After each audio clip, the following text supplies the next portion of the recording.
Circuit 42 would like to thank Pop Culture Paradise, Toy Anxiety, the Spawn Point Gamers Lounge, and Dragon's Lair San Antonio.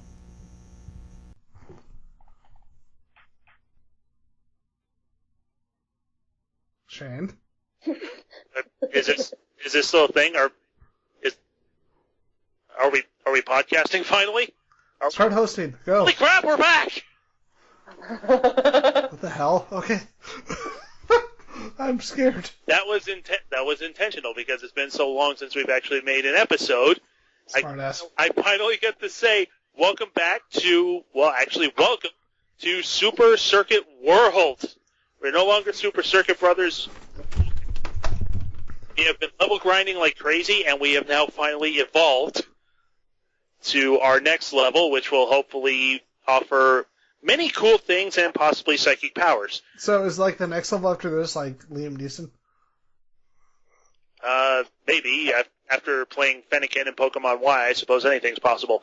I am your host, Shane Fitzgerald, or First Person Shane, as some might know me. And my player 2, as always, is Ian Medium McIntosh.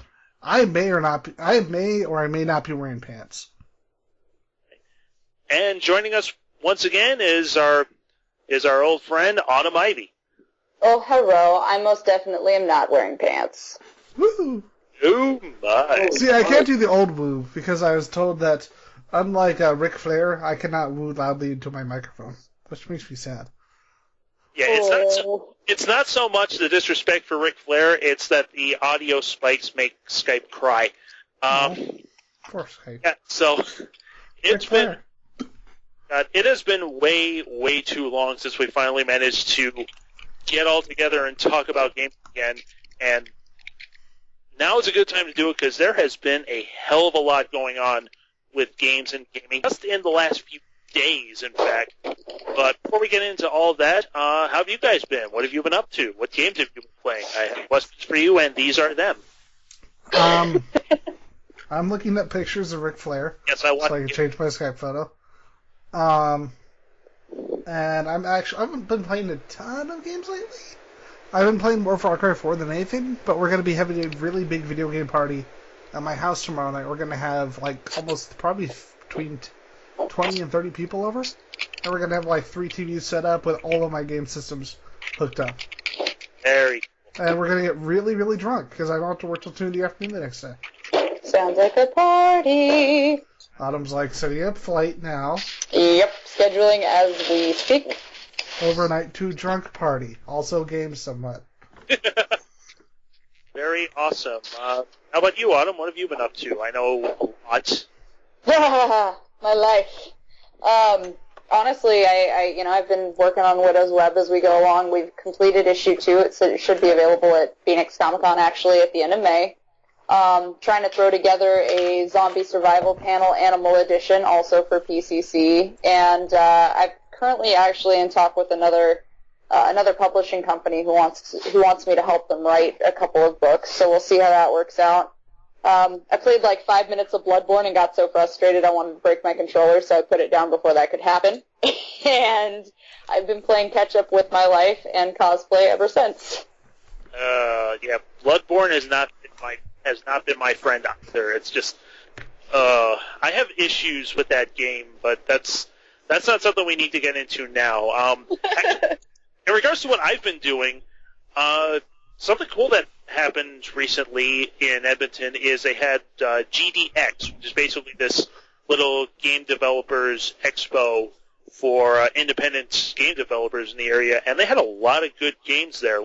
If you've ever heard of the game Life Goes On, which is basically, you go through dungeons and caverns, and the only way to get through certain puzzles is to sacrifice, is basically to take what I like to call the Zap Brannigan approach, and just send wave after wave of willing to die knights into these hazards, and basically you just kind of use them to hold down buttons and use them for platforms to get over spikes and stuff. That was made here. That was made in Edmonton. And there's a lot of other games that have, a lot of other developers have been producing stuff, and For those watching at home, Ian has officially just changed his display picture to Ric Flair. Woo! You, sir, have a fetish. Ric Flair. That's What is it they said on the Wrestling Doesn't Wrestling? It's like this gross, leathery old guy who goes woo. Trust me, it's awesome. Even if something doesn't really seem awesome in real life, in wrestling it can still be awesome. Shut up. And the walking skin graft at this point. Woo!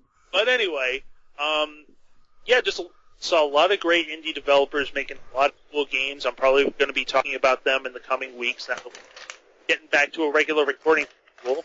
As for what I've been playing, I have been playing the shit out of Mortal Kombat X. It is so good. But did you take a selfie? yes, I did actually. Man. If you haven't seen it, one of the fatalities is Cassie Cage takes out a baton, slams it into the opponent's face, breaks the jaw clean off, and takes a selfie with the person, and then it zooms out to like the Mortal Kombat version of Facebook, where you actually see comments scrolling by, and it's ridiculously awesome. I love it.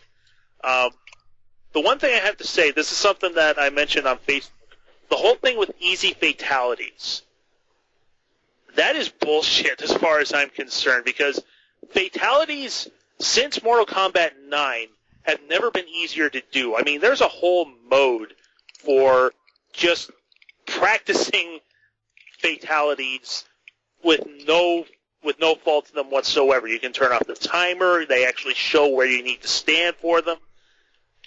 Having easy fatalities is they're consumables in the game, and there are microtransactions for them. Lame. Sorry, if you're paying for the easy fatalities, you just suck as a human being, okay? You don't need to buy them. They're in the game. You can earn them through the crypt, which is awesome. I love the crypt in this one. It's a little bit confusing because you have to it's not like the previous one where you can just go right directly to it. You have to run through the graveyard and then run through the spider tunnels and then run through the underground. It's weird, but it's cool. But the whole thing with easy fatalities is just people are complaining about the microtransaction things, and it's it would be way easier for you to just learn how to do the damn fatalities. Yeah, Steve, you suck at the game. I don't know if anyone else knows a person named Steve, but they probably suck at Mortal Kombat. I'm not trying to chew anyone out for using these. If you want to use them, except Steve. Yeah, for you, Steve. But yeah, if you want to use them, fine. But you have business complaining if you're buying these things because of consumables. There's no reason for you to have to buy them when you can just as easily learn how to move. But that's enough. That's enough of my ranting about that. I actually have some quick announcements, some really big announcements before we move on. Yeah, go right ahead. So, I'm not really sure if we should mention this, but we got a thing, at least one of our members did, asking for us to submit for media passes for this show called E3.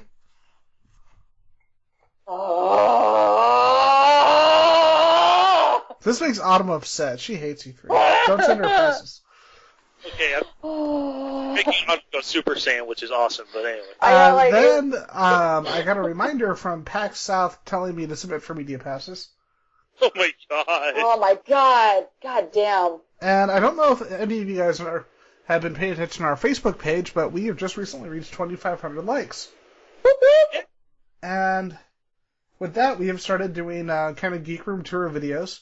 Shane and Autumn have not done them, so you should be sad at them.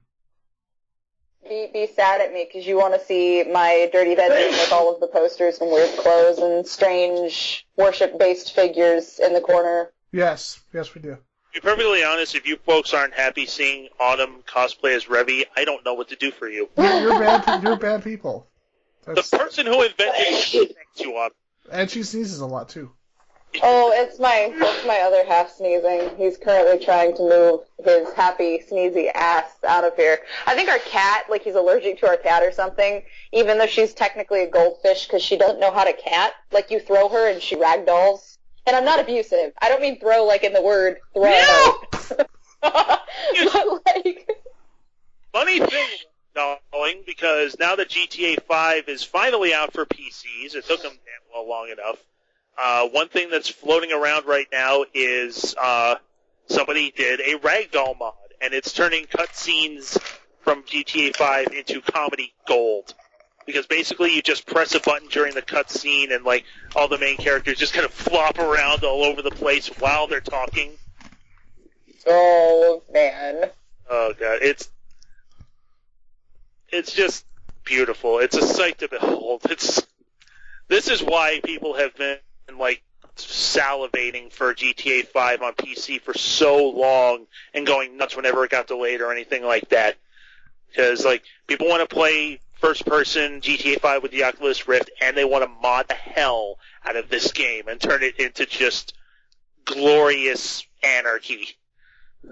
Hey And guys. this is how hell was Sorry. created. Yes. I just want to mention one real quick thing before we continue to move on. Okay. So, I want to announce a guest we've got coming up. A guy you may have heard of named Nathan Zellner. Do you guys know Nathan Zellner? I'm not a name person. Nathan Zellner he used to work for Rooster Teeth, Uh-huh. and he was the voice of Andy in Red vs. Blue, Andy the Bomb. Oh, fuck! He Oh, was the voice of the Resistance Sniper in Season 10. Oh, man. And he's helped direct a little movie that swept Sundance called Kumiko the Treasure Hunter, starring Oh, Miko Kikuchi. shit! I didn't know that was him. And oh. yeah, we're prepping an interview with him. Like he and I have been prepping the interview. So look forward to that. Oh, man, that'll be awesome. That'll be a special little episode where we combine Super Circuit World and Pass the Popcorn. Sweet. All right, so before we get into the real meat of what we're going to talk about today, just want to go over a couple of things that happened this week or over the last little while in gaming. The first thing I want to talk about is what's been happening with Steam lately. I'm a big Steam head. I love it. And they tried something that will forever go into Valve's big book of shit we thought we could get away with. Which incidentally starts with Gabe Newell still looking like what Hollywood thinks nerds look like. Yeah. He's Michael Moore with bigger glasses. Yeah. We love you, Gabe, and we really do. Basically, they attempted something for the modding community that went horribly awry and did not last not even a week. Basically what happened was they attempted to do something with Skyrim where modders could actually have the option to charge for the mods that they create. Yep. This was basically something to help modders like make a little extra money on the side if they so chose. It's kind of like the same thing as giving them a Patreon account. However, it definitely had its detractors like right out of the gate. For one thing that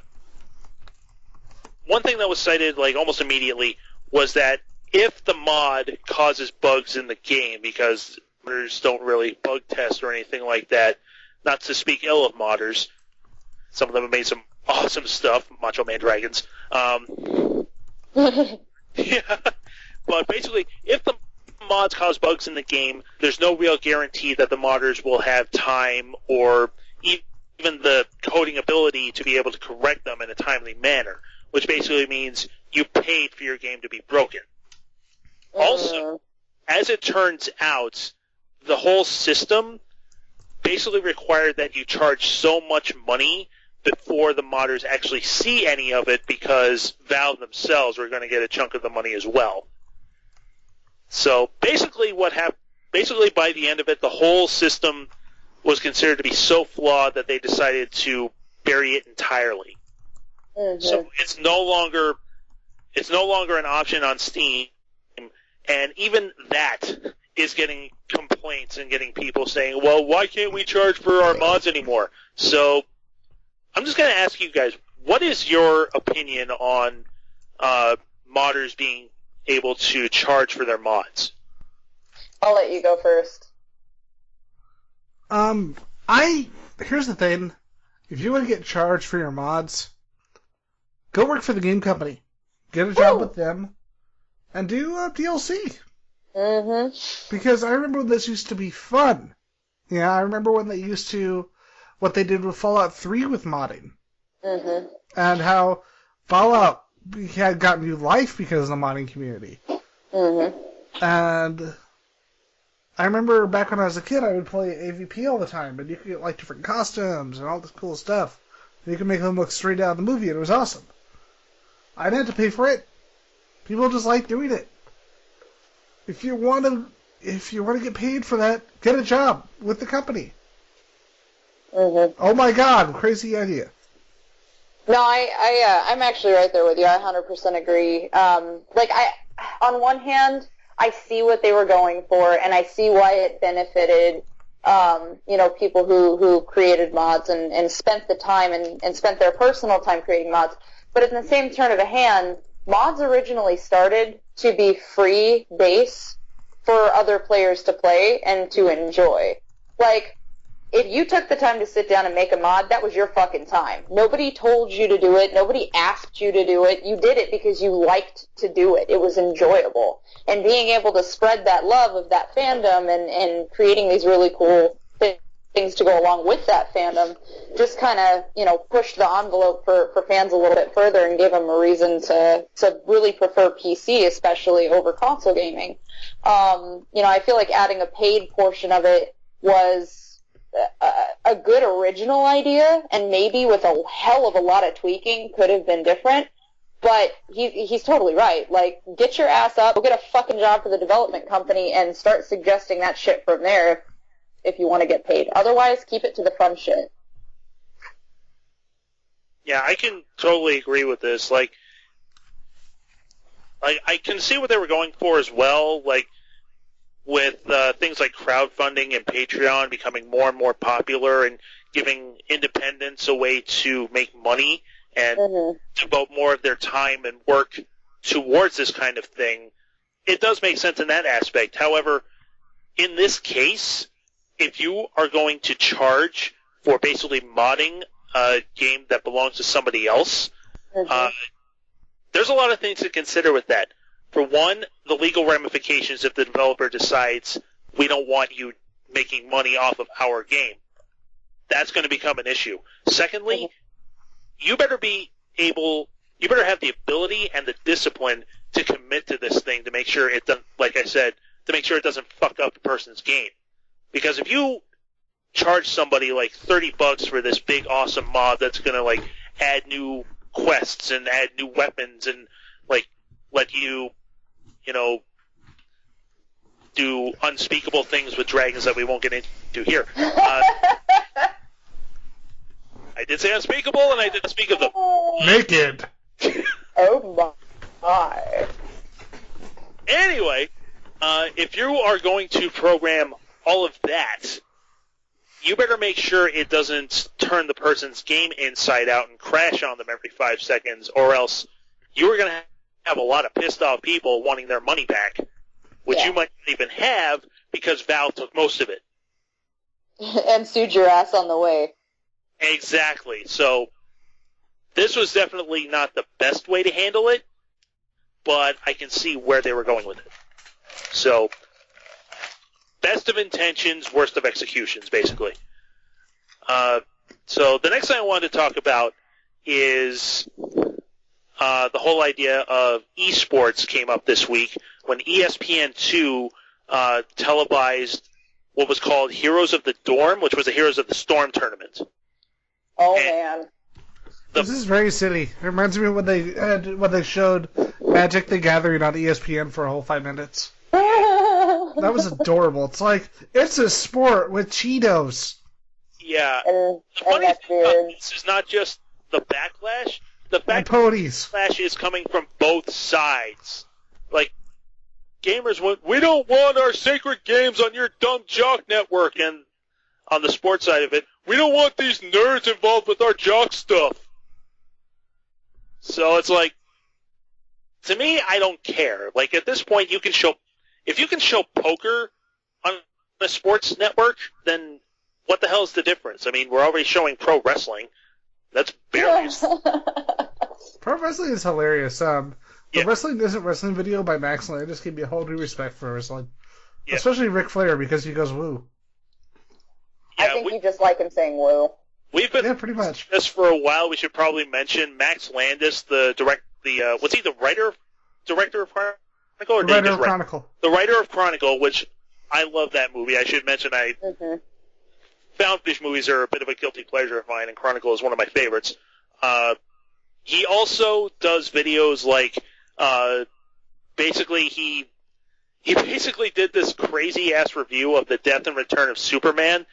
Spoiler alert: Elijah Wood plays the cyborg Superman. I'm leaving. And he also did one called Wrestling Isn't Wrestling, where he basically talks about his perspective on wrestling by chronicling the career of now Chief Operating Officer of the WWE, Triple H. I tweeted Triple H to John Cena. They didn't respond. That doesn't surprise me in the least. But I thought they'd like it. It was about them. They're pretty good about that stuff normally. They probably didn't do that on purpose. Yeah, I hate you. It's I'm sad. not so much that they were ignoring you, it's that they probably get like a bajillion tweets a day. So oh, man. people are going to slip through the cracks. You know, that's just the way it is. But anyway, going back to what we were talking about, the whole idea of esports, like, if you look at places like South Korea, they have professional StarCraft tournaments that they air live and get huge ratings. So the idea of bringing that over here is not heard of, but obviously ESPN2 is not the place to do that. You want to get... I was going to say G4, but then my brain told me to shut that. I was going to say that too. What do you want to be on, G4? The Cops Network? Like, we don't really have a decent tech channel. The best we could possibly get is maybe, like, sci-fi. I got to meet Adam Sessler. He doesn't like G4. Wait, who was that? Did you say Adam Sessler? I got to meet Adam Sessler. He doesn't like G4. Okay.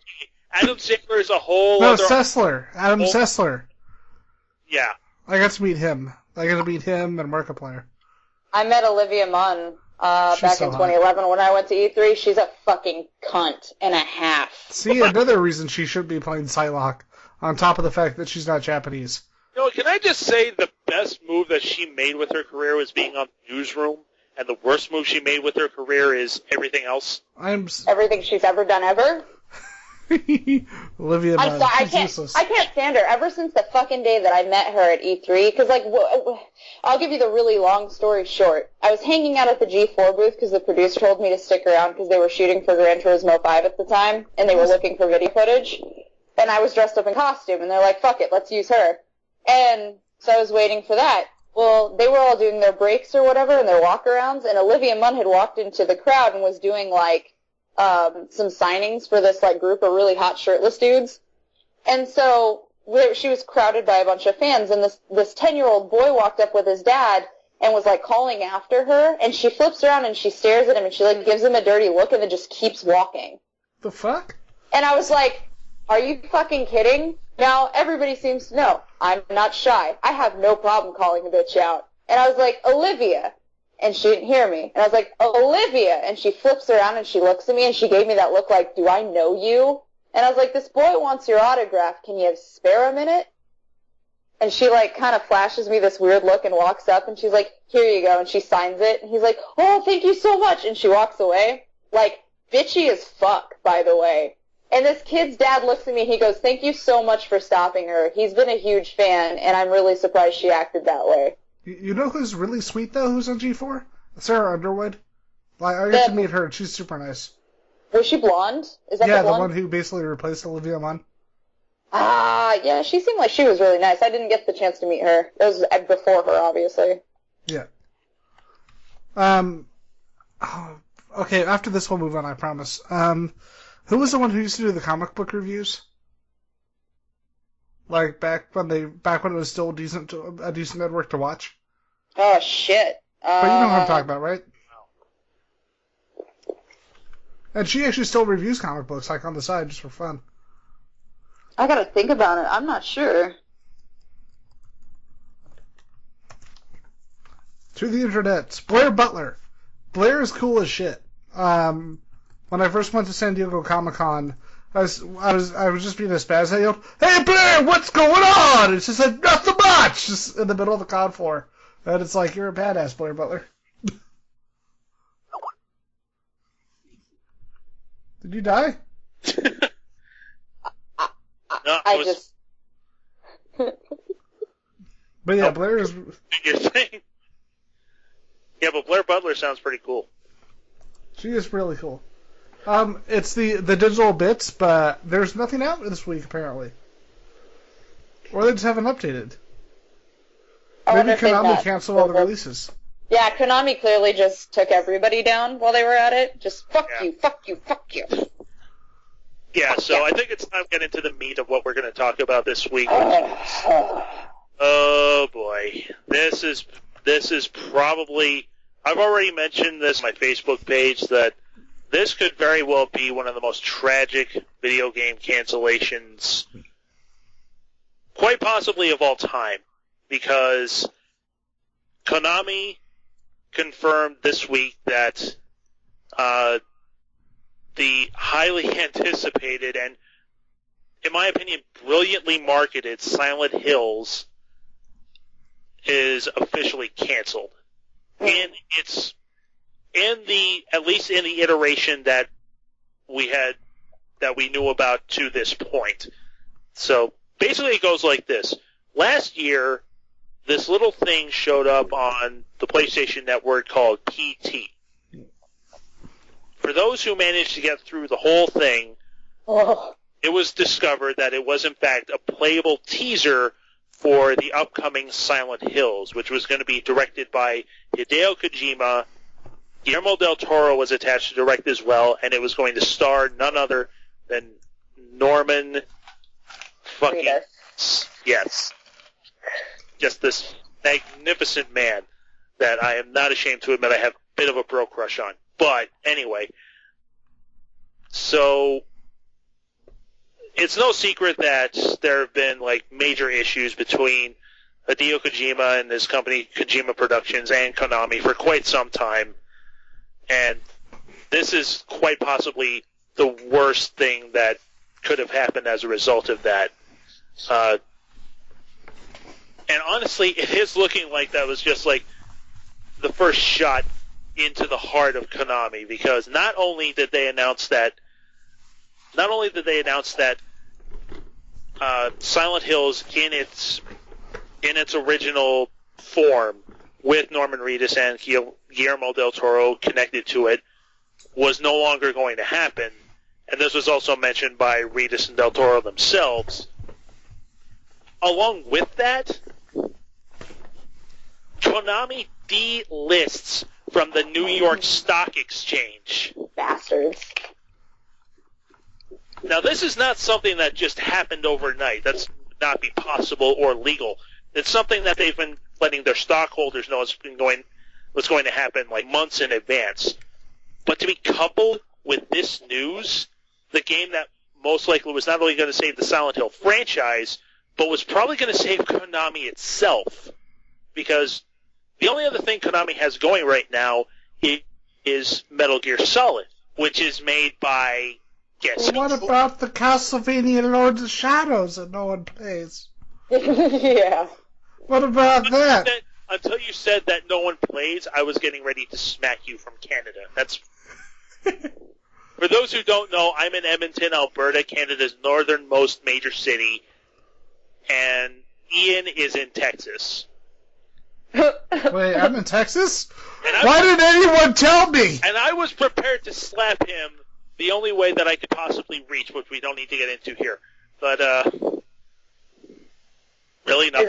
Was that a penis joke? Yeah, I thought that was a pee-pee joke, but yeah. I didn't want to say anything because I would get in trouble. It took me a second. Weeders. Well, it also could have been a military joke because I am in the Army. I have access to missiles, but anyway, I don't really. Look who you're doing a podcast with, man. These jokes are we're gonna take it as a penis joke. Yeah. Because we are the two most mature people on this podcast, me and Adam. Yeah, right? The next thing you know, you're gonna have a Predator missile. I'm just saying, you'd be out walking your dog. It's like, how did you afford this thing? No! Oh, being on fire is the last thing I wanted today. So, Konami jumping up its own ass and dying. Thoughts? What the fuck, Konami? Okay. I called up my friend tonight on the phone, and I said that this is probably what was going on at Konami. So, what's going on with the company, Mr. Chairman? Well, we're failing miserably. All our video games have tanked, and basically Metal Gear and Silent Hill are going to save us just like every other year. Okay, it's a new thing for Silent Hill. It's been a while, but so what should we do? Let's fire Kojima? Are you sure that's a good plan? Yeah, here, just do this cocaine and it will bring it all to clarity. Thank God. Well, that makes perfect sense. What else should we do? Cancel Silent Hills. Are you sure? Cocaine. Oh, man, that would be fantastic. And what else is going to happen? Well, we're going to pull out from the New York Stock Exchange because there'll be no interest in our company. Will not be making any money. Wow, that seems like a terrible plan. This should be interesting. Should we pull back on that news and bring Kojima and them back? Nah, don't worry about it. And that's my opinion on this situation. Oh man. Alright, my turn. So, I have been trying to follow this game from the very beginning. As a matter of fact, this game is the fucking reason I bought a PlayStation 4 in the first fucking place. Because I wanted to play PT. I so badly, desperately wanted to play PT that I found, having no funds whatsoever, a way to obtain a PS4. I literally bought a PS4 only to play PT and then return it, and then go back and buy a PS4 because I wanted to play it again. I'm not even fucking kidding. So, that being said, PT, phenomenal. Just like you said earlier, the marketing behind it, the whole basic idea of what they were doing, and the fact that Kojima specifically stated that he expected people to take at least a week or more to figure out the how to beat the game, and a bunch of other stuff. Like, I was sold. I was sold from the very beginning. And then you actually play PT, and it is so smooth, and the scares are perfect because they're well placed and they're well done. And between Kojima and Guillermo del Toro getting together, I mean, Guillermo del Toro has a specific mindset for his horror. Everything from Pan's Labyrinth on to Mama, on to some of his other shorts and things like that and other films.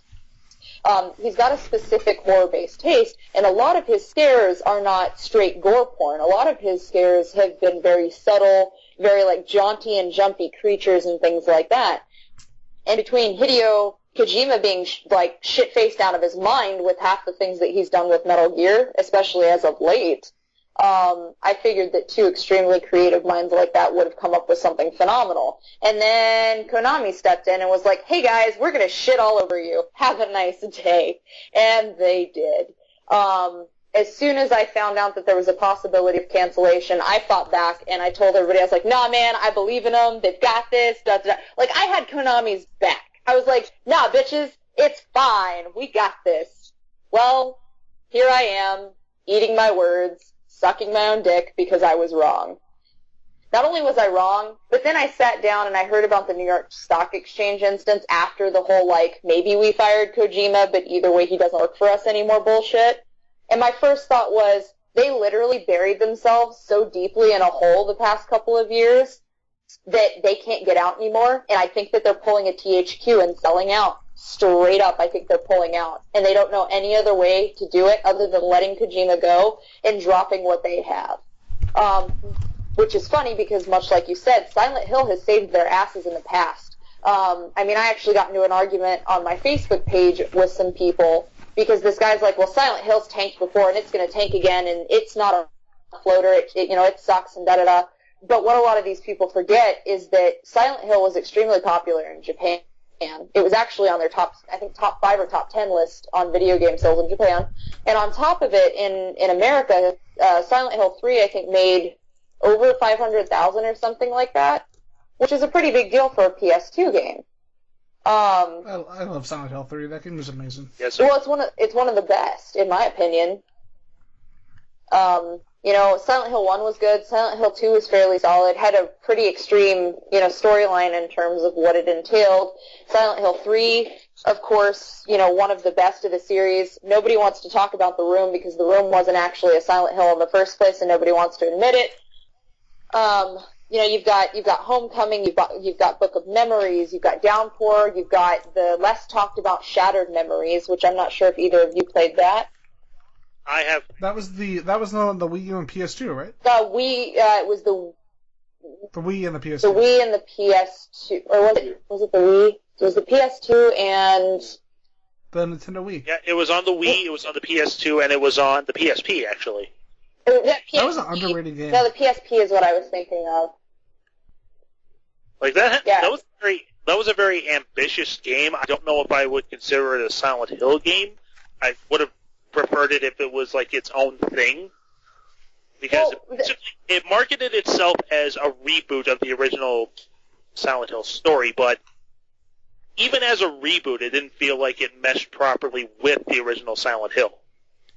I love the idea of the psychologist, though, of the answers you gave the psychologist actually affecting what happened in the game. That was really cool.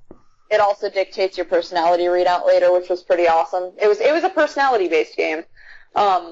I liked it. Like, I have a love-hate relationship with Shattered Memories, solely because I like the fact that they added in the, that this game is meant to psychologically analyze you and da-da-da. The concept behind that was really awesome. Overall, I do agree it did not truly follow Silent Hill in the original term like they were initially intending. They could have done a hell of a lot better job, but I still think if you consider it a standalone, it was pretty good. To kind of roll back to the original topic, though, like, I found out it was canceled, and I sat there, and I was at work when I found out it was canceled, and I literally sat there for like 10 minutes straight and did nothing with my hands. Like, I had my head on the desk. I was just like, fuck. Because I was really looking forward to this game. I mean, obviously I went and bought a PS4 for it, so it's kind of a big deal in my eyes. Plus, some of you may know, some of you have noticed on my pictures, like, I have the symbol for Silent Hill 3 tattooed on me. Like, it's a huge deal for me to see another Silent Hill being born, especially coming from Kojima using the Fox engine, which was kick-ass, and coming from Guillermo del Toro, who's one of my favorite horror-based and psychology thriller-based, directors and writers and so on. And I was so rocked, and now they fucked it up because Konami likes to fuck things up and fuck.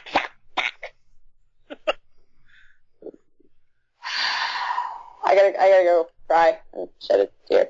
Are you good? Okay, so I guess Autumn is going to get, like, blind drunk right now. So, something I gotta bring up is the huge-ass rumor mill that's going on about this whole situation right now. Basically, there have been stories floating around that Konami has said that, well, we're not completely getting rid of Silent Hills, it's just going through major changes. That's almost worse. That means they're going to change it and make it another shitty domestically developed Silent Hill game. Yeah, pretty much. Yeah. What I'm wondering... Major changes to a game that was already established and they have to change because of shit like this? Well, I'm sorry to interrupt, but wait a second here, because think about this. It was never actually solidly established. It specifically states in PT once you finish it, and also once you begin it, that any of the instances in that game don't actually affect what the real game is going to turn out to be. I honest to God think, and I said this, to Lee, my other half, when we spoke as well, I told him that my belief was that PT was meant to be hey, look at what we can do, coming from Guillermo del Toro and Kojima, kind of showing off a little bit. Because if you notice, Kojima used the character, like the mama-looking character, from PT also in, what was it? Help me out here, guys. It was a balloon that you could pop up and use in one of the Metal Gears. I don't remember. Wait, was that Metal Gear Solid? Was that the newest? Was that the weird little preview game that they did? Yeah, and like you can shoot. Go ahead. Was it Ground Zeroes? Yeah. Yeah. I think it was. Yeah, I think it was. But yeah, so they had that weird little pop-up where he showed up, or where the mama-based character showed up. But anyway, my point in this is that they originally specifically stated that wasn't what the gameplay was going to represent. So anything in that may or may not have been used. So technically, we have no fucking idea what we were going to get out of these guys. We all were just crowded in a corner, delusional, hoping for the fucking best because PT was so cool. But now we're shitting on ourselves, staying afloat, trying to figure out what to do because Konami's saying, oh, hey, by the way, guys, we're going to change a bunch of shit. When we actually don't know what the game could have been like. We know it was going to more than likely use the Fox engine. We know that it was going to be fantastic fucking writing. And we know that as far as the characters and some of the situation went, that it was going to be creepy as all hell. And now we're going to get Silent Hill Homecoming Part 2. This time with more guns. Chase the police cars. And we talked about Silent Hill The Room not being a proper Silent Hill game. Yeah, at least the room had a cool atmosphere and was kind of creepy. You know? I hated the fact that they got repetitious during the room, though, because you run through it once, and then you literally go through the same fucking game a second time to get back. And you're like, what the fuck? No, Autumn. You're supposed to say, what the hell? What the hell? What the hell? My hand. What the hell? This lamp. What the hell? Frankenstein. What the hell? I'm Keanu. What the hell? Seriously, it's like Keanu Reeves voicing James Spader. No, but seriously, you guys both knew that the room was supposed to be a standalone, and then they slapped the Silent Hill title on it to make more money, right? Yeah. So I fucking shit. Like, where is our good Silent Hill? What happened to the people who were like, hey, Silent Hill 3, this is awesome, and then all this other shit came to be. Homecoming, down. That's why you just play Siren and be like, oh, this is where they went. Oh, Siren, man, holy shit. It's really to the point where we can say that Silent Hill, in its purest form, is a trilogy and nothing else. Because every game after 3 is not really a Silent Hill game. No, it's not. Certainly not in the essence that Silent Hill has been made on in the past. Well, my whole thing with Silent Hill and my original beliefs, even just playing through the trilogies and not accounting for anything else, was that Silent Hill was meant to be your personal hell. Like, everything that happened, all the monsters you encountered, they were all your personal demons in a physical form. For example, in Silent Hill 2, you fight the monster that's shaped like certain genitalia. And there's a reason for that. Just like there's a reason that the very last boss monster, which this isn't really a spoiler, but to be safe, he fights his wife, ultimately. And you kind of find out what happened with him and her, depending on the ending that you get. So, I mean, everything was focal, or was specifically pointed out to be one way or the other for these characters involved in that storyline. And so each one was different for everything. I think that if they would have stepped up and made this new Silent Hill, which is why I was speculating that it was called Silent Hills, because they were finally going to fucking make that a point. And be able to be like, hey guys, guess what? There's more than one, because Silent Hill is everything, and it's you. Because Creepy Bag had to go and talk about multiple dimensions and shit. And in this context, that would have made perfect sense, because, like, PT is exactly what you were talking about. It was that character's, at least from the impression that most people got from it, including myself, it was basically that character that you were playing, his own personal hell for what he supposedly did. Mm-hmm. Unless there was, in fact, as the one part of the game said, a monster inside him. Well, what I'm thinking and what I was curious is you play first person. They don't really talk about who you're playing. Your main focus is, what am I doing here? What am I looking for? How do I get out of this room? And then, your first couple of encounters, especially with this ghost entity, or I forgot the female's name, but the mother, basically. You run into that bitch, and your first reaction is, oh, oh, and then you drop your controller. A lot. I'll admit, I don't normally get scared by games. I don't. I really don't. It's hard to find games that will solidly scare the shit out of me that isn't Siren or something like that. But I'll be honest, the thing for the playable teaser for PT scared the ever-living shit out of me multiple times. Like, I legitimately jumped, and it's been a long time since that's happened. Solely because a lot of the scares that they focused on in the game were holy shit scares. But I'm so sad and disappointed, and why did they have to ruin my life?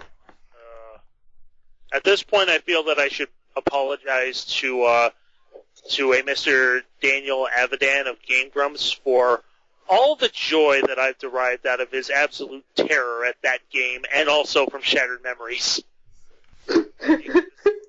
I found that video was funny. I love that they never even finished it. Yeah, I found a whole new joy in just watching him freak out and listening to him scream like a 9-year-old girl.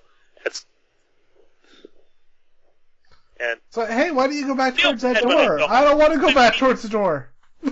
I feel bad about it, but I don't, if you know what I mean. Lee. Oh, go ahead. No, go ahead. You were saying. I was just going to make a joke about that, because Lee and I used to talk about, because I finally got him to sit down and play Shattered Memory and play Downpour with me. And we had made, I think, and a couple of the others too, but we had made some jokes about it, where he was like, because he doesn't like poop. That's his thing. He doesn't like poop. And so we were discussing it one day, and he goes, my Silent Hill, my personal Silent Hill, he's like, it would be a room. He's like, and you walk into this room, and you think everything's fine, and, there's horrible, horrible things underneath this really slim bridge that you're supposed to face. And then, all of a sudden, you stop, and you look around, and the lights come back on, and then off, and then on again, and there's shit covering the walls. He goes, Pyramid Head aside. He's like, if Pyramid Head was standing at the door, I'd go into Pyramid Head and through him and throw him off to the side to get out of the room of shit. Autumn, you know what you need to buy him, right? I know what you need to buy him. Oh, God, what? It's expensive. We need to track this shit down. This is what you should buy him right here for Christmas. Or next month. Oh, man. I'm so excited. I'm ready to click. Let's do some clicking. What are we looking at? Okay. Oh, my God! For our audience, explain what this is. Oh, God. Can I explain this? Can I explain this, please? Yes. Okay. Yes.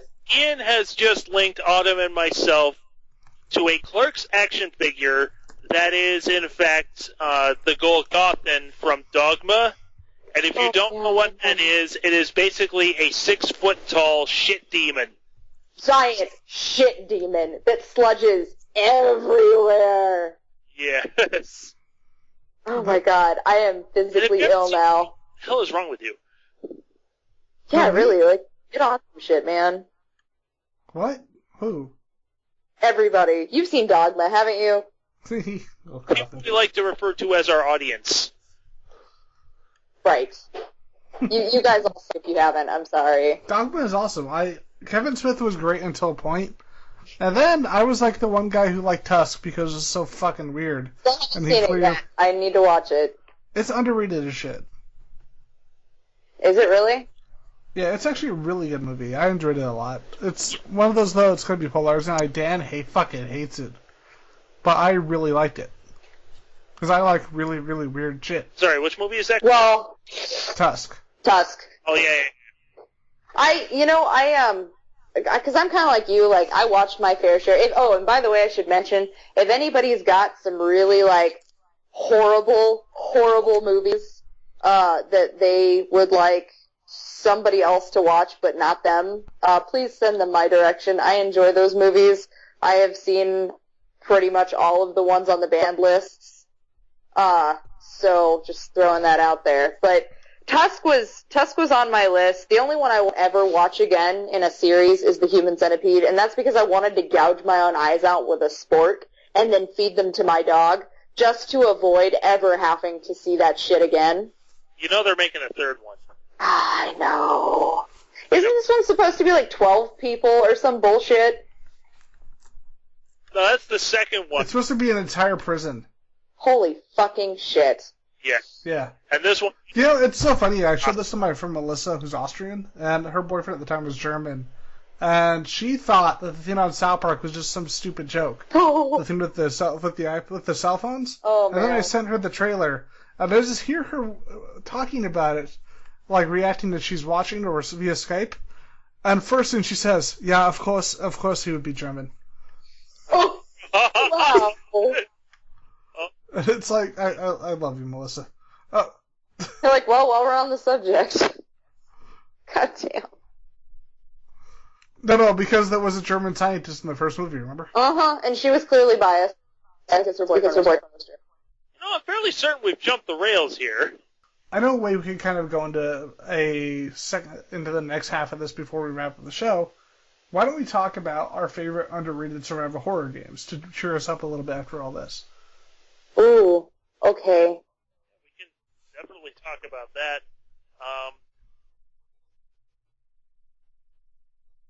What's up?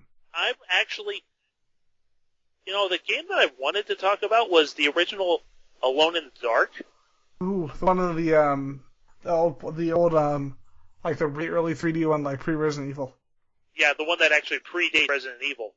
But, you know, I have to admit, the newer one on the 360, it was definitely a buggy mess, but it had some interesting aspects to it. Like, there was definitely some stuff there that they didn't need to be doing.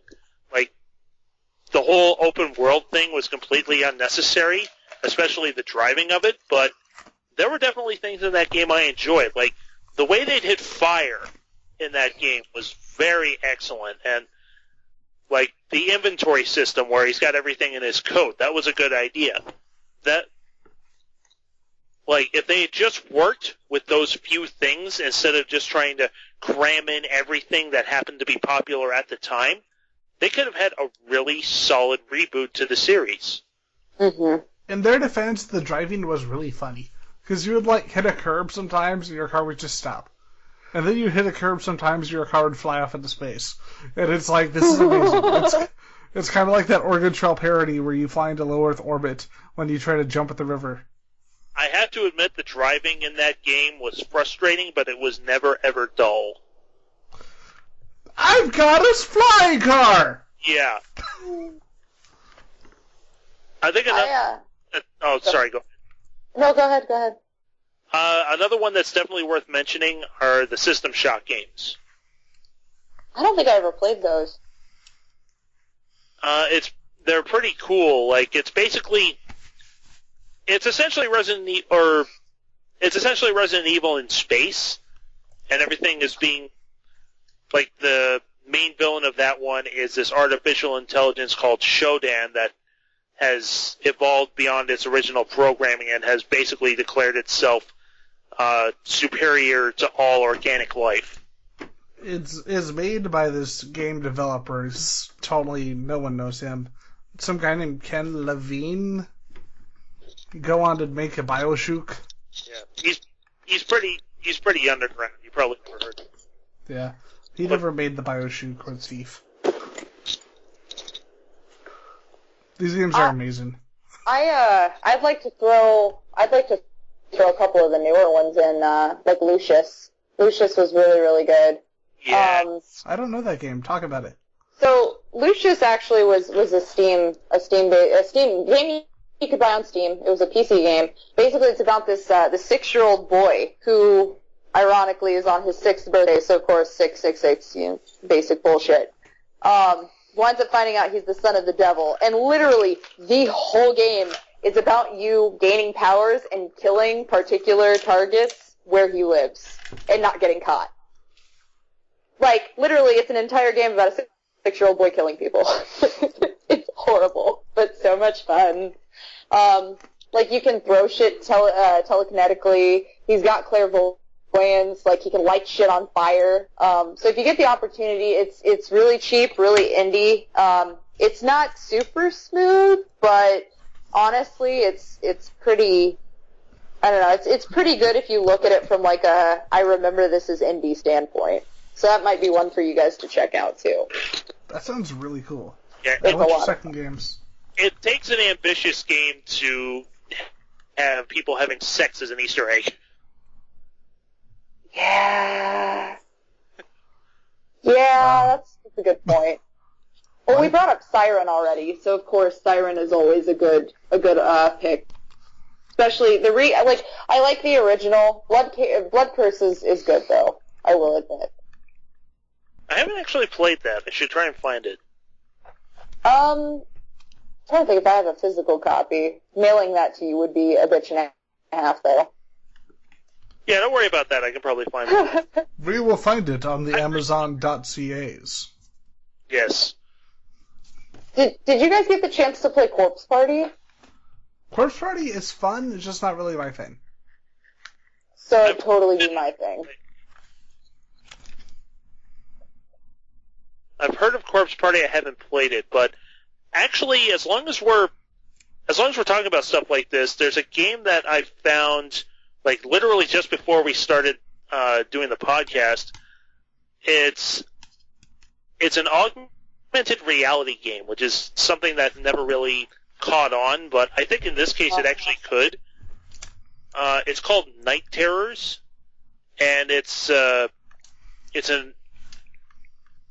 game for your phone, and basically the way it works is it uses all the stuff in your phone, like Hammer and everything, to basically map out your house.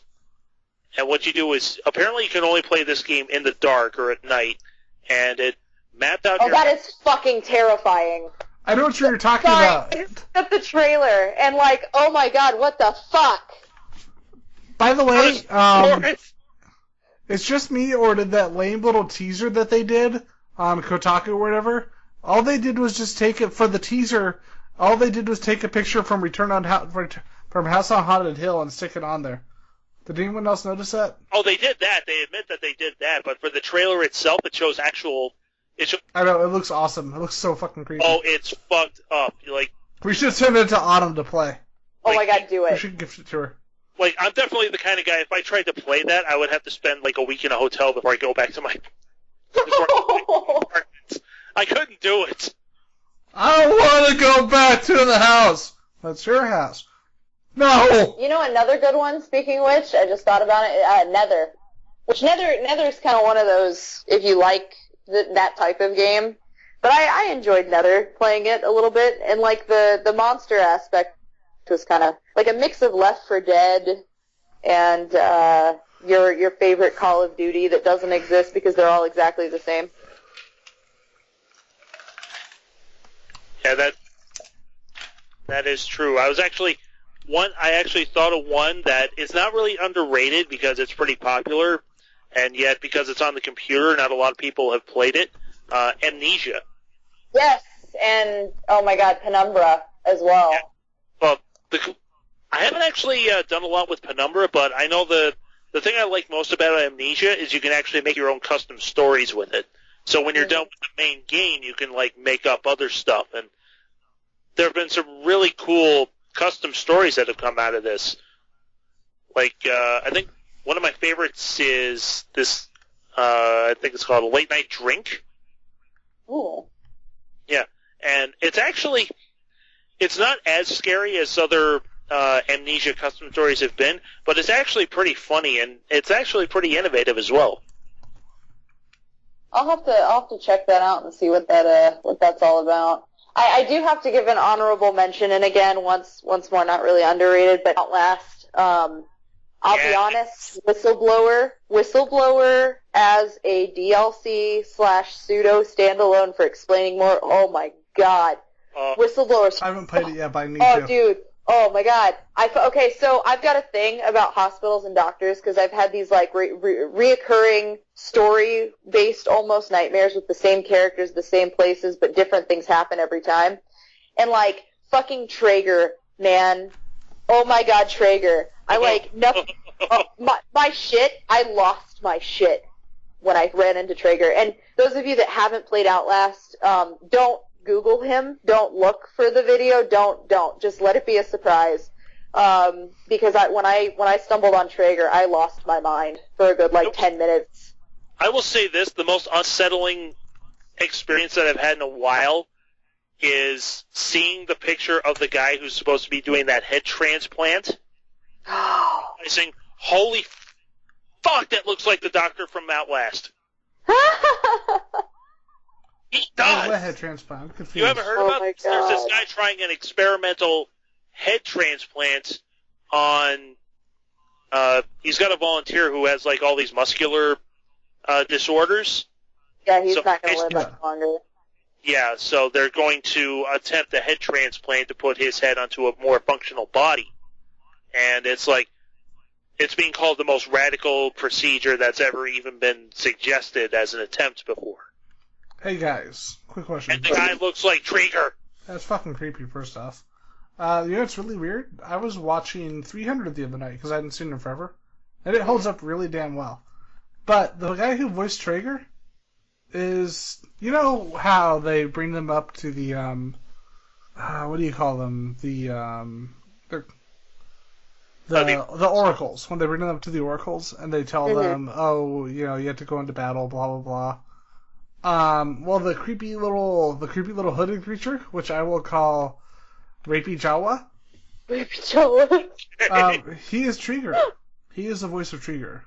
Oh, that makes me not want to watch that ever again. Now, do you want to see what he actually looks like to make you less terrified? Because he's been in movies like Mirror, Mirror, and X-Men Days of Future Past. Is he hot? I don't know. But this is what he looks like. Well, take into consideration that I like Robert Englund, so... Okay, you might like him. Let's see if he's my type of old man. He reminds me a little bit of Doug Jones. He ain't bad looking, actually. Kind of reminds me of Clark Gregg, actually. He's also one of the quarantine doctors in Days of Future Past. Oh, boy.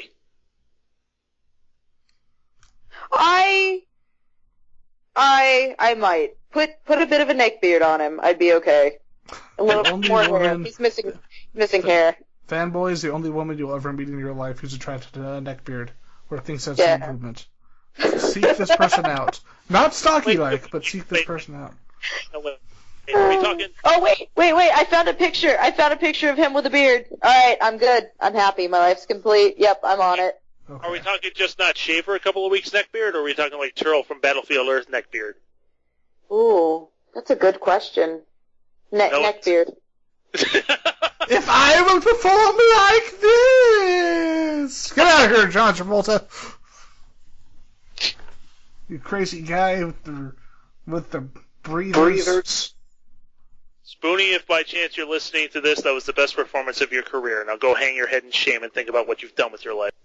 So, to give you an idea of my two favorite games, I'm going to tell you the story of a girl and her dog. Oh, I know what this is. Rule of Rose and Haunting Ground. Oof. Yes. These games are freaking, especially Rule of Rose. These games are art. Like, this is art art in gaming before that was a thing. Rule of Rose is made by Atlas, and it's completely different from the other games that are normally made by Atlas. And it is very much a psychological horror game. I don't want to give too much away. It starts off with this girl, and you don't know why, going to the school. And you're not completely sure why. But soon she's seeing these weird little girls. She starts noticing like this bizarre treatment, like sadistic, crazy treatment of other girls and this dog at this school or orphanage. I can't remember exactly. But soon she has to figure out what's going on, and the dog is basically there to help her after she saves him. The game Haunting Ground is kind of similar. except it's kind of a spiritual successor to a really awesome series called Clock Tower. Mm-hmm. And now here's the thing. These games are rare. Like, really, really rare. And everyone will probably be sad for me, because I used to own these games. And there was a point where I was that stupid, I'm independent, because I'm 20, so I'm independent. Where I decided, I don't want to call my family and let them know I need help after this bad paycheck. I'm just going to sell my games. Oh, no. And I sold Rule of Rose, and I sold Haunting Ground. Oh, no. Yeah. Rule of Rose is worth like a stupid amount of money now. Yeah, do you want to know what's controversial about Rule of Rose and possibly why it's worth as much as it is? There were some issues with Rule of Rose and some of its content, which I'm not going to go into here because it actually spoils part of the plot. Rule of Rose got banned in basically the entire European Union, except the UK. Wow. Let's see. Let's bring up the exact how it ended up working out. The publisher, here to go.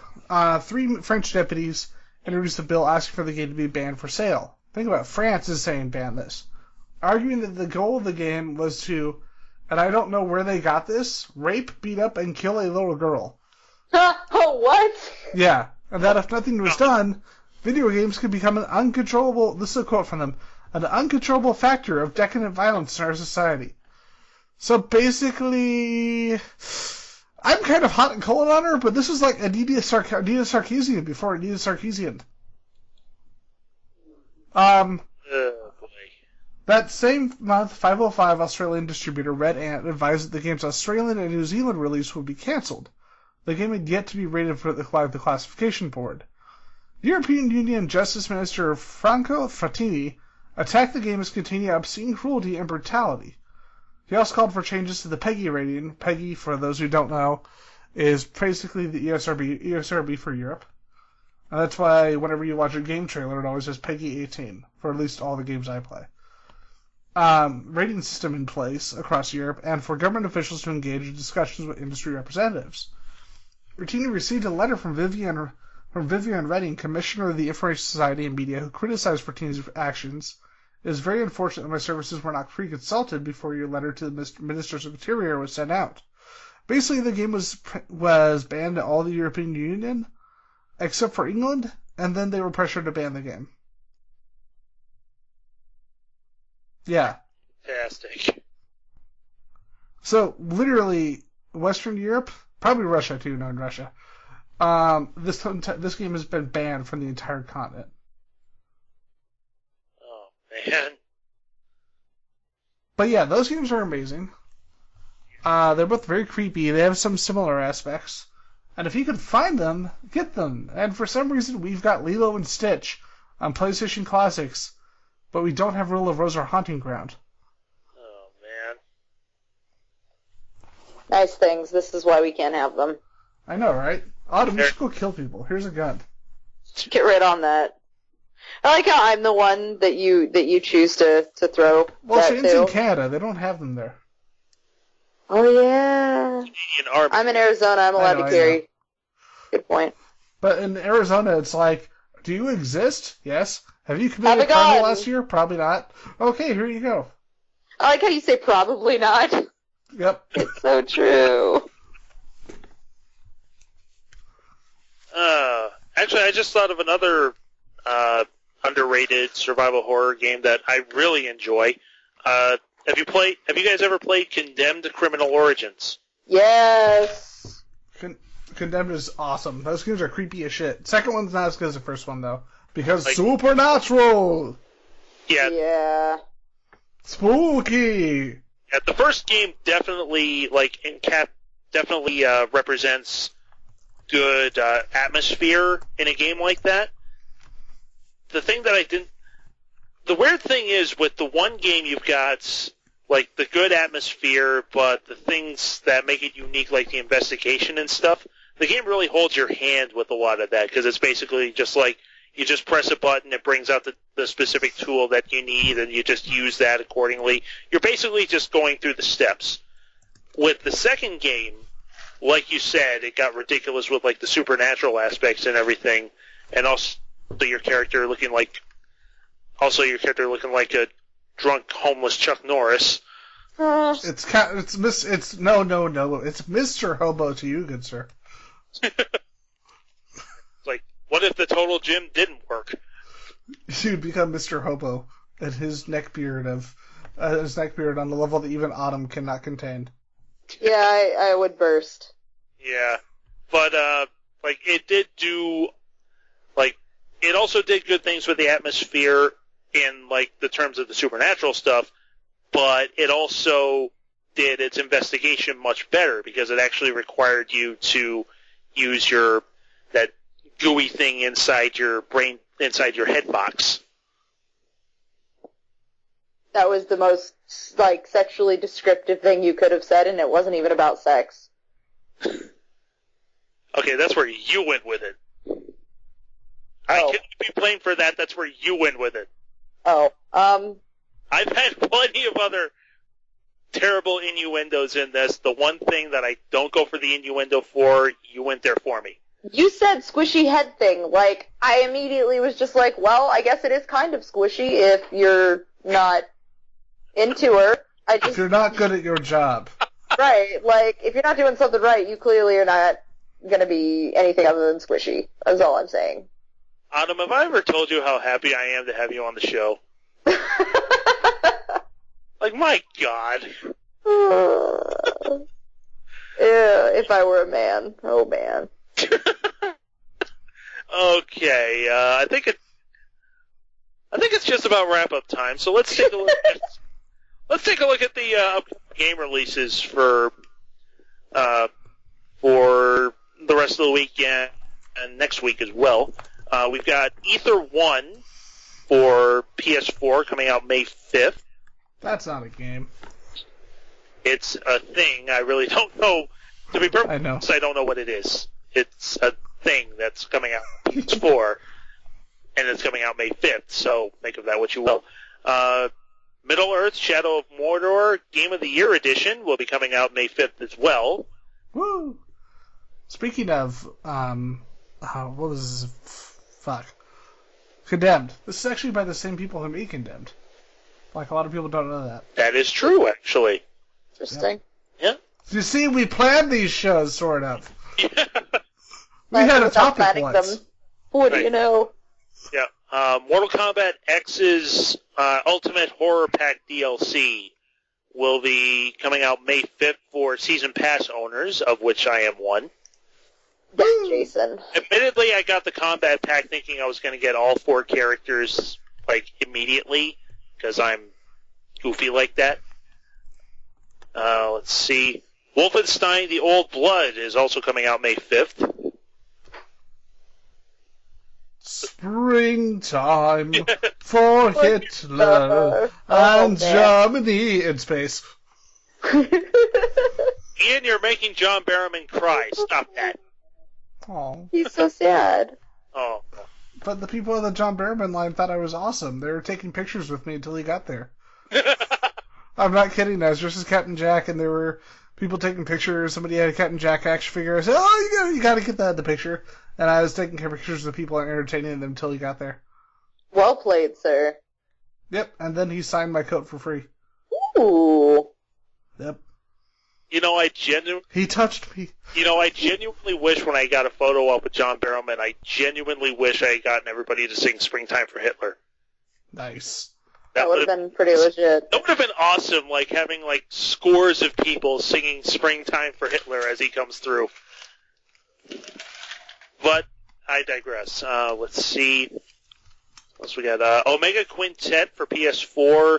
It's coming out May 6th in Europe.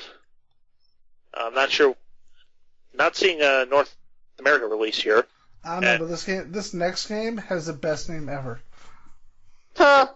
Project Cars. Yep. That's literally what it says. You know what game was really fun? Do you remember the Beetle racing game on the N64? Oh my god, yes. That game is amazing, isn't it? It has a dinosaur. It was legit. I was at a game store here. They had that game for $5. Man, that and the Xena for PS1 and all the ridiculous bullshit games they thought would make money and never did. Yep. Yeah. Wave Racer. And the guys who made that silly space station Silicon Valley, they went on to make nothing except the Grand Theft Autos when they became Rockstar. Oh my god, but I love this so much. It was so good. I love that game. You know what's weird about that game? It was not designed to be compatible with the expansion pack. Oh shit. Yeah, you had to actually keep your old little pack because it was not designed to work with it, and it would just herp the derp. Shane's like, that was secretly my idea. Fuck you, Shane. No, I would never do that. Clearly this was all your fault. Yep. Clearly he canceled Silent Hills. And also why we can't have nice things. Don't blame me for that shit. And he told John Romero that Daikatana would be a great game. You know, to be You can't perfectly see it, honest, but I'm shaking my head. you know, to be perfectly honest, I would have told John Romero that Daikatana was a great game, and not to fuck it up like he did. Did you tell him that he had pretty hair? Oh, that goes without saying. True. Tell me something I don't know, slave boy. Why am I wearing this gift And fruit? on that note, I think it's time we bring Super Circuit World to a close for this week. See, I love how Shane is like, Ian, that Ian makes all those sexual jokes. I'll bring on Autumn, too. This was your life. You chose this path. You chose this potato. Now live with it. I choose to rope in Ian, not realizing I'm letting the ivy loose. My God. Made me sound like the greatest Tyrannosaurus ever. Consider it, guys, that this is a roped-in version of Ian. You should listen to our film show. Yeah, just for the record, in like the special edition DVD that they're going to release of Jurassic World after the movie, I assume, does fairly well. Ivysaurus Rex. Yeah, exactly. And Ian McIntosh as the motorcycle. Vroom! Well, We need to Photoshop his head on a motorcycle now. Now that we know it wants to get written by Chris Pratt, I think it's time to bring the show to a close. Oh my. This very kinky episode of Super Circuit. Gimp suits and Chris Pratt. So, Autumn, thank you very much for being on the show. I know we might not be able to have you on as a regular because you're very busy with Widow's Web and everything, but I knew we had to have you on for this show because of how strongly you feel about Silent Hill and Konami on this whole matter. And Fucking Konami. yeah, so I know we can't have you on as like for every episode, but you're certainly welcome to be on the show anytime you're able. I will do my damnedest, and I appreciate you guys for letting me hang out with you and discuss the travesty that is the loss of Silent Hills. Yes. Now, do you guys want to feel better? The girl from the Silent Hill movie got really hot. Yes, she did.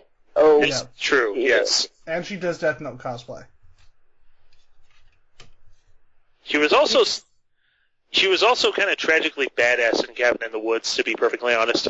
Oh yeah, and she's got a new TV show in your far and away on unexplored land known as Canada.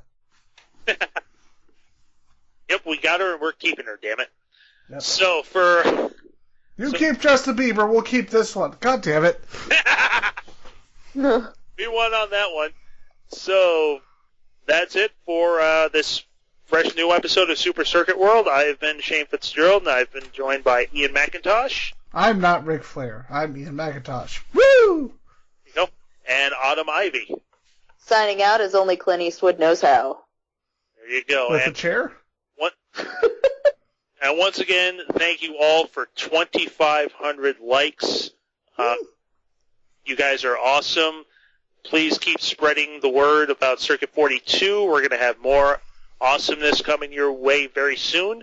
Like us on Facebook and subscribe to us on YouTube. Yeah, subscribe to us on our YouTube channel. Keep riding the circuits, and we will see you next time. Ba-da-ba-da-ba-ba, ba-da-ba-da-ba-ba, Ba-da-da-da-da-da, ba-ba-da-ba-ba-da-da-da. And we will be getting Correct. music at some point. Bye-bye. Bye. Bye. Woo!